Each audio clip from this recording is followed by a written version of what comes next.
नाज़रीन, अभी आपको बताएंगे बलूचिस्तान में ऑपरेशन रद्दुल फितना 3 के तहत सिक्योरिटी फोर्सेज ने खारान के इलाके रजा में दहशतगर्दों की मौजूदगी की इत्तला पर इंटेलिजेंस बेस्ड ऑपरेशन किया, जिसमें 7 दहशतगर्द मारे गए। सिक्योरिटी इदराए के मुताबिक सिक्योरिटी फोर्सेज ने खुफिया इत्तलात पर कार्रवाई की, जिसके दौरान मुतादिद भारतीय हिमायत याफ्ता दहशतगर्द जख्मी भी हुए। दहशतगर्दों ने ठिकानों से जदीद असला, भारी मिकदार में गोला बारूद और दीगर जंगी सामान, 2 गाड़ियां और 1 मोटरसाइकिल बरामद हुई। इदराए ने मजीद बताया कि सिक्योरिटी फोर्सेस ने ऑपरेशन के दौरान फितना अल खारिज के दहशतगर्दों के ठिकानों को भी मुकम्मल तौर पर तबाह किया।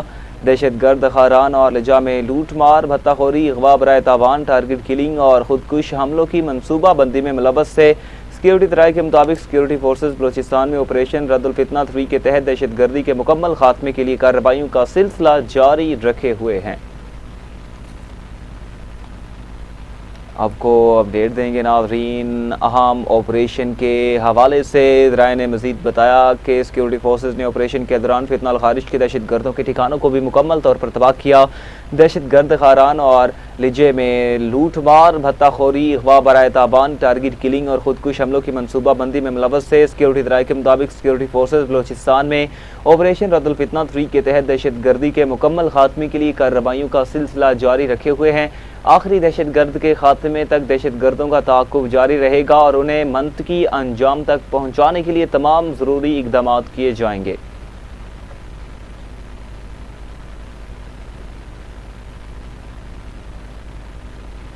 पाकिस्तान रेंजर्स सिंध और काउंटर टेररिज्म डिपार्टमेंट ने खुफिया इत्तला पर मुश्तरका कार्रवाई करते हुए जैकब लाइन जमशेद टाउन से फितना अल खारिज से ताल्लुक़ रखने वाले एक मुबैना दहशतगर्द को गिरफ्तार किया। पाकिस्तान रेंजर्स सिंध के तर्जुमान के मुताबिक गिरफ्तार मुलजिम की शनाख्त शहजाद उर्फ डिंगर के नाम से हुई, जिसका ताल्लुक फितना अल खारिज के मंसूर ग्रुप से बताया गया। कार्रवाई के दौरान मुलजिम के कब्जे से असला और बारूद भी बरामद किया गया। तर्जुमान रेंजर्स के मुताबिक दहशतगर्द मंसूर ने शहजाद को कराची से तंजीम के लिए फंडिंग जमा करने का टास्क दिया था। गिरफ्तार मुलजिम मुख्तलिफ अफराद से माहाना बुनियादों पर फितना अल खारिज के लिए मुबैना तौर पर फंडिंग जमा करता रहा, जबकि ये रकूम इजी पैसा अकाउंट्स के जरिए वज़ीरिस्तान मुंतकिल की जाती थी। रेंजर्स के मुताबिक मुंतकिल की जाने वाली रकूम दहशतगर्दी की मुख्तलिफ कार्रवाइयों में इस्तेमाल होती थी। गिरफ्तार मुलजिम मुबैना तौर पर वज़ीरिस्तान जाकर दहशतगर्द मंसूर से खुफिया मुलाकातें भी करता रहा, जबकि जून 2026 में पीरमल में मंसूर से उसकी मुलाकात हुई। तर्जुमान के मुताबिक मुलाकात के दौरान मंसूर ने शहजाद को दहशतगर्दी और भत्ता वसूली के लिए नेटवर्क मज़ीद मजबूत करने का टास्क सौंप दिया।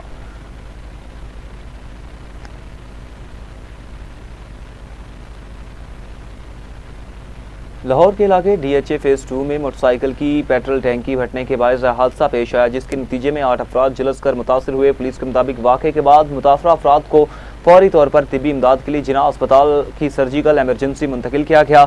झुलसने वाले अफराद में आमिर, असद, शहबाज, इम्तियाज़, हमजा, जावेद, समी, जहीर, दानिश, अकरम और असदुल्ला दित्ता शामिल है। हादसे की इतला मिलते ही मुतलका पुलिस मौका पर पहुंच गई और वाक़े से मुतालिक इब्तदाई मालूमात इकट्ठी की। मोटरसाइकिल की पेट्रोल टैंकी किस वजह से फटी, इस हवाले से मज़ीद तहकीकात जारी हैं। अस्पताल इंतज़ामिया के मुताबिक तमाम मुतासरीन की हालत तसल्ली बख्श और उन्हें इलाज फराहम किया जा रहा है।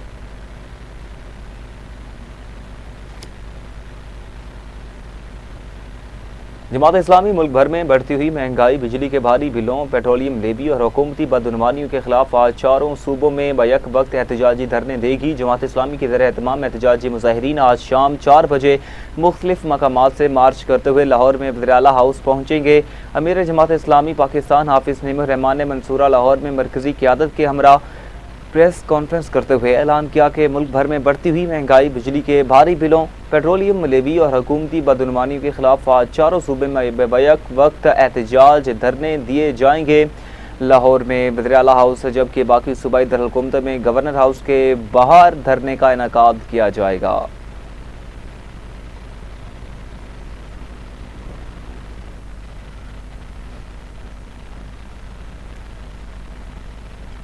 वज़ीर आला मरीम नवाज से ज़िला अटक के अरकान सूबाई असम्बली की मुलाकात के दौरान अवामी ज़रूरियात और तरक्याती प्रोजेक्ट्स पर तफसीली तबादला ख्याल किया गया।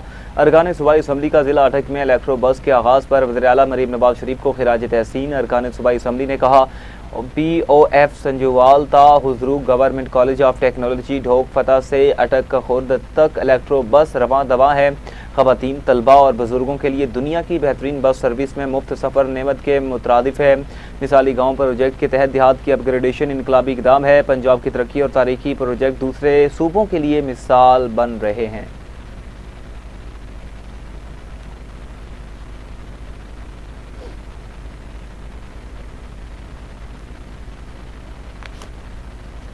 तुर्क सदर रजब तैयब एर्दोगान ने कहा कि आबनाए हुर्मुज़ की बंदिश किसी के मफाद में नहीं है, इसे दोबारा खोलना तरजीह है।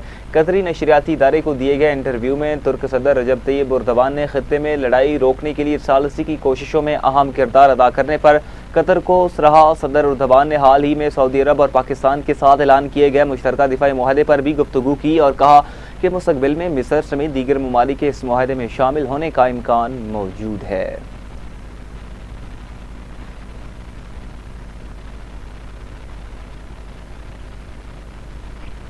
व्हाइट हाउस ने चीन की जानिब से अमरीकी टैरिफ से बचने के लिए बड़े पैमाने पर तजारती धोखाधड़ी का दावा किया है। अमरीकी रिपोर्ट में इल्ज़ाम लगाया गया चीनी अशिया भारत और इसराइल समेत 40 से ज़ायद ममालिक के जरिए अमरीका लाई जाती हैं ताकि उन पर टैरिफ आयद न किया जा सके और इस तरह 300 अरब डॉलर तक बजाए जा रहे हैं। इस सिलसिले में सदर ट्रंप ने समाजी राब्ते की वेबसाइट पर रिपोर्ट शेयर करती है।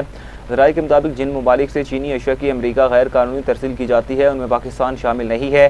सदर ट्रंप के मुआविन नवारो की जानिब से तैयार रिपोर्ट के मुताबिक गैर कानूनी तरसील का ये अमल सन 2018 में चीन पर टैरिफ आयद किए जाने के बाद से बढ़ गया। रिपोर्ट के मुताबिक दीगर ममालिक से अशिया की तरसील में इजाफे के अदवार में चीन से अमरीका बराह रास्त दरामदाद में कमी नोट की गई।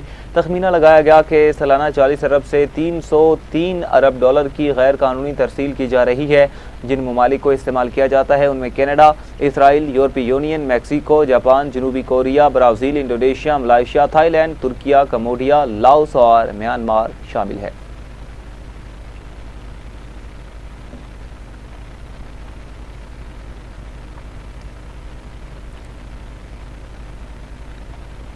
ईरानी पार्लियामेंट के स्पीकर बाकिर कालिबाफ ने कहा सदर ट्रंप ने इस्लामाबाद मफाहमत की यादाश्त पर दस्तखत करके महबर मुज़ाहमत को तस्लीम कर लिया। ईरान के चीफ मुज़ाकरातकार बाकिर कालिबाफ ने कहा ट्रंप का इसरार था ईरान मिसाइल और न्यूक्लियर प्रोग्राम मज़ाहमत हुर्मुज़ बालाए ताक रखे।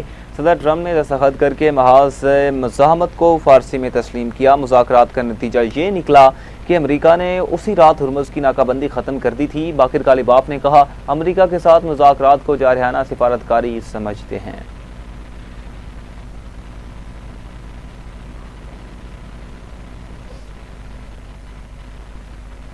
हुक्मरान जमात मुस्लिम लीग नून के सदर नवाज शरीफ ने कहा कि सियासी मुखालफत को दुश्मनी में नहीं बदलना चाहिए। नून लीग ने हमेशा मुखालिफिन से अच्छा सलूक किया।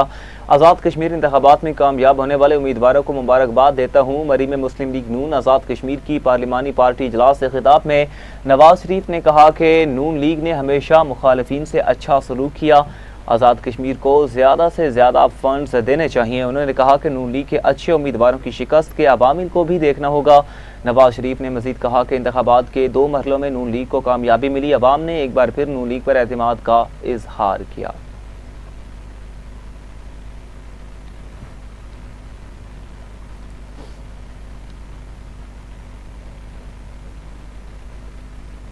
वज़ीर आला पंजाब मरीम नवाज ने कहा कि आज़ाद कश्मीर के इंतखाबात में मुस्लिम लीग नून ने कामयाबी हासिल करके साबित कर दिया अवाम ने इंतशार और तशद्दुद की सियासत को मुस्तरद कर दिया है। मरी में मुस्लिम लीग नून के पार्टी इजलास से खिताब करते हुए मरीम नवाज ने कहा आज़ाद कश्मीर के अवाम ने मुश्किल हालात के बावजूद अपनी तरक्की का फैसला किया। मुस्लिम लीग नून के जलसों में पाकिस्तान जिंदाबाद के नारे लगे और शरपसंद अनासिर को शिकस्त फाश हुई। वज़ीर आला पंजाब ने कहा कि अमीर मकाम राना सनाउल्लाह, तारिक फजल चौधरी समेत पार्टी के तमाम रहनुमाओं और कारकुनों ने इंतखाबात में भरपूर मेहनत की। मुस्लिम लीग नून ने कश्मीर में अपनी अक्सरियत वापस छीन ली है।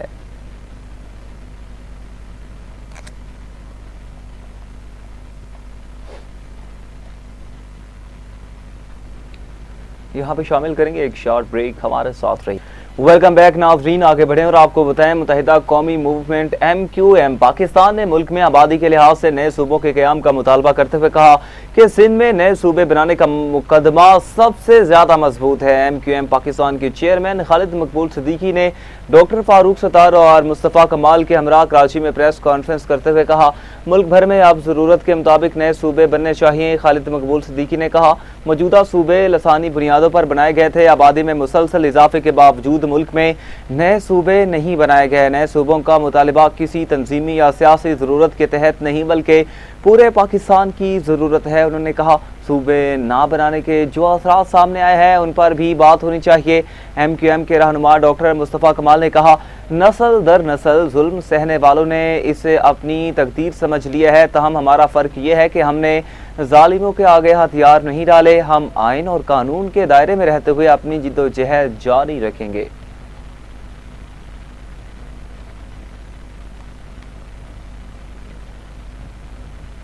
पाकिस्तान मुस्लिम लीग नून आज़ाद कश्मीर की पार्लिमानी पार्टी के अहम इजलास की अंदरूनी कहानी सामने आ गई। इजराय के मुताबिक इजलास में मुस्लिम लीग नून की जानिब से शाह गुलाम कादिर को वज़ीर आज़म आज़ाद कश्मीर का उम्मीदवार नामजद करने पर गौर किया गया। शाह गुलाम कादिर इस वक्त मुस्लिम लीग नून आज़ाद जम्मू कश्मीर के सदर भी हैं।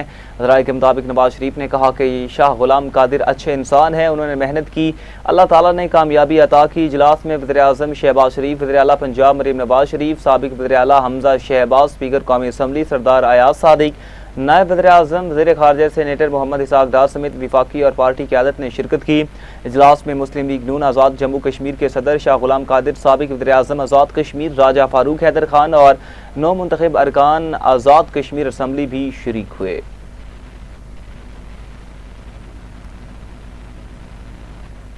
आज़ाद कश्मीर के बाग डिवीजन के दोनों हलकों के गैर हतमी नताइज सामने आ गए। हल्का LA-15 बाग 2 में पाकिस्तान पीपल्स पार्टी के उम्मीदवार सरदार ज़ियाउल कमर, जबकि LA-16 बाग 3 में मुस्लिम लीग नून के उम्मीदवार सरदार मीर अकबर खान कामयाब हुए। LA-15 के 9 और LA-16 के 14 पोलिंग स्टेशन पर दोबारा पोलिंग के बाद दोनों हलकों के नताइज मुकम्मल हुए। हल्का LA-15 बाग 2 के 9 पोलिंग स्टेशन पर दोबारा पोलिंग के बाद वोटों की गिनती मुकम्मल हुई।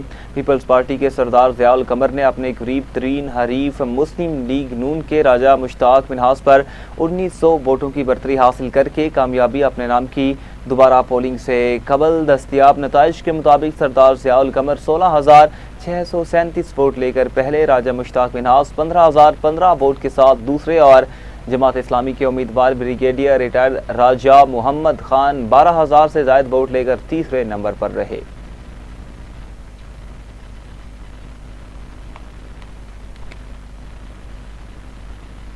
वज़ीर आला खैबर पख्तूनख्वा मोहम्मद सहेल आफरीदी और साबिक स्पीकर कौमी असम्बली असद कैसर की मुलाकात हुई। मुलाकात में बानी PTI के रिहाई, इंसाफ, आइन और कानून की बालादस्ती, अमन अमान और दीगर अमूर पर तबादला ख्याल किया गया। इस्लामाबाद में तहरीक तहफ़्फ़ुज़ आइन पाकिस्तान का इजलास तलब करने का फैसला किया गया। आइंदा के लाए अमल पर मुशावरत होगी। मुलाकात में जमहूरियत, आइन की बालादस्ती और पार्लिमानी निज़ाम के इस्तेहकाम के लिए अपोजिशन जमातों को एक प्लेटफार्म पर मुतहद करने पर इत्तफाक किया गया।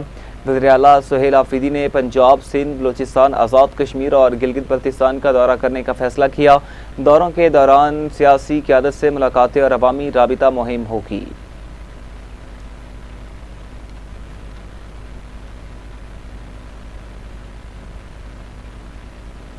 Chief justice Sindh high court Zafar Ahmed Rajput ने कहा कि दुनिया के किसी मुआशरे ने ख़वातीन को महकूम रखकर तरक्की नहीं की। शहर कायद में विमेन लॉ कॉन्फ्रेंस से खिताब करते हुए चीफ जस्टिस ज़फ़र अहमद राजपूत ने कहा कि अल्लाह ताला ने पाकिस्तान को बेशुमार वसाइल से नवाजा है। मुल्क की तरक्की और खुशहाली के लिए मुआशरे के हर फ़र्द को अपना किरदार अदा करना होगा। उन्होंने कहा, ख़वातीन को इस्लाम में ख़ास मकाम हासिल है। बेटियों और बेटों में किसी किस्म का फ़र्क नहीं रखना चाहिए। अल्लाह ताला ने उन्हें 3 बेटियों से नवाजा और तीनों बेटियों ने भी इसी तालीमी इदारे से तालीम हासिल की जहां उनके बेटे ने तालीम हासिल की। Chief justice Sindh high court ने कहा कि बेटियों को भी बेटों के बराबर मौक़े और हकूक़ फराहम किए जाने चाहिए। ख़वातीन की तालीम और बाइख्तियार बनाए बगैर मुआशरा हकीकी मानों में तरक्की नहीं कर सकता।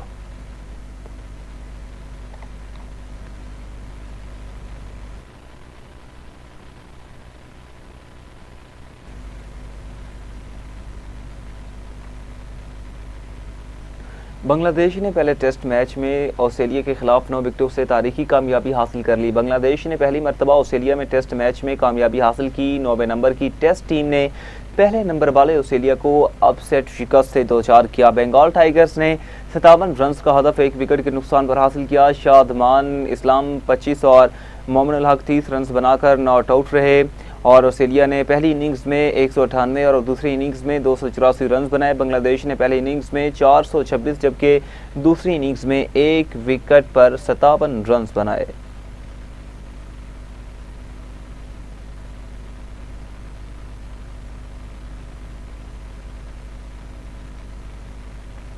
कव्वाली को दुनिया भर में नई पहचान देने वाले पाकिस्तान के अजीम फनकार नुसरत फ़तेह अली खान की आज बरसी मनाई जा रही है। मौसीकी की दुनिया में अपनी मुनफरिद और लाजवाल फ़न के बायस वो आज भी जिंदा हैं। उनकी वफात को कई बरस गुजर गया लेकिन उनका फ़न आज भी दुनिया भर में सुना और सराहा जाता है।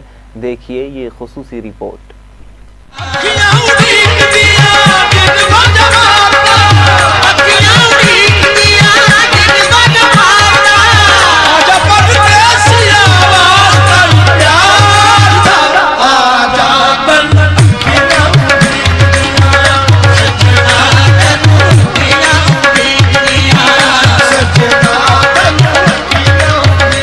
नुसरत फ़तेह अली खान एक ऐसा नाम जिसने कव्वाली को मुकामी महफिलों से निकाल कर आलमी मौसीकी के उफुक तक पहुंचा दिया।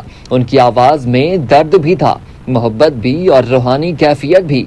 उन्होंने अपनी गैर मामूली गायकी और मुनफरिद अंदाज से कव्वाली को नई बुलंदियों तक पहुंचा दिया और दुनिया भर के सामीन को अपनी आवाज का गर्विदा बना लिया। कलंदर मस्त मस्त दम मस्त कलंदर मस्त मस्त दम मस्त कलंदर मस्त मस्त दम मस्त कलंदर मस्त को बिरते है दम दम अली अली को बिरते है दम दम अली अली सखीलाल कलंदर मस्त मस्त सखीलाल कलंदर मस्त मस्त झूलेलाल कलंदर मस्त मस्त दम मस्त कलंदर मस्त कलंदर मस्त मस्त नुसरत फ़तेह अली खान की आवाज का जादू सिर्फ पाकिस्तान ही में नहीं, हमसाया मुल्क भारत समेत बैरून मुल्क में भी सर चढ़ कर बोला। उनके फन ने मशरकी और मगरबी मौसीकी के दरमियान एक मुनफरिद पुल कायम किया। उनके मशहूर कलाम और कवालियां भी आज शायकीन मौसीकी में मकबूल हैं। उनकी आवाज ने न सिर्फ पाकिस्तान बल्कि आलमी सतह पर कवाली और सूफी मौसीकी को नई शनाख्त दी। नुसरत फ़तेह अली खान की उम्र 48 साल थी कि 16 अगस्त 1997 को लंदन में उनका इंतकाल हो गया। उनके इंतकाल से मौसीकी की दुनिया एक अजीम फनकार से महरूम हो गई। नुसरत फ़तेह अली खान जिस्मानी तौर पर हम में मौजूद नहीं मगर उनकी आवाज़ आज भी दिलों को छूती है और आने वाली नस्लों को फ़न, इश्क और रूहानियत का पैगाम देती रहेगी। उनका फ़न आज भी जिंदा है। खैर मंगा सोनिया मैं तेरी दुआ ना कोई और मंगती। इसी के साथ न्यूज़ स्टूडियो से फिलहाल इतना ही। मज़ीद खबरों की तफसीलात और अपडेट्स के लिए देखते रहिए टीवी टुडे न्यूज़।